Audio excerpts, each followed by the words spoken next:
நம்ம ஆளுங்களுக்கு தேவன் எல்லாவற்றையும் பெருசா செஞ்சு ஆன்சர் புக்கை கையில் கொடுத்துட்டாரு.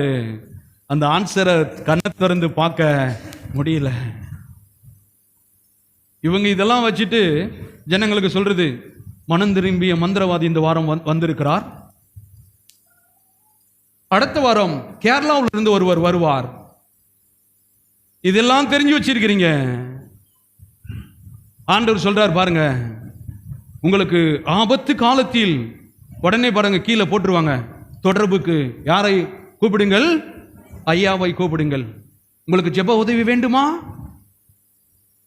நான் சொல்கிறேன், ஆபத்து காலத்தில் என்னை நோக்கி கூப்பிடு, நான் உங்களை விடுவிப்பேன். கரங்களை தட்டி தேவனை மேம்படுத்துவோம். இவங்க பாஸ்டர்மார் சொல்லி கொடுத்துருது, ஆண்டவரை விட்டுருங்க, எங்களை கடவுளா பிடிச்சிக்கங்க.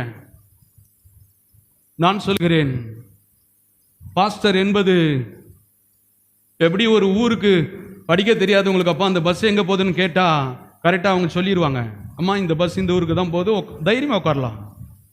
போதகர்ன்றது பெரிய ஆள் இல்லை, தேவனுடைய ஸ்தானாதிபதிகள். தேவ வார்த்தையை அறியாத ஜனங்களுக்கு அறிவிக்கிறதற்கு பேரு. இப்ப பாஸ்டர்மார் என்ன பண்ணிட்டாங்கன்னா, ஆண்டவரை விட்டுருங்க, எல்லாம் எங்களவ ஜெப உதவிக்கு தேவை என்றால் உடனே எங்களை அழையுங்கள். நான் சொல்லிக் கொடுக்கிறது என்ன தெரியுமா? என்னை காட்டிலும் அவர் பெரியவர். எத்தனை பேர் விசுவாசிக்கிறீர்கள்? அவரை அழையுங்கள்.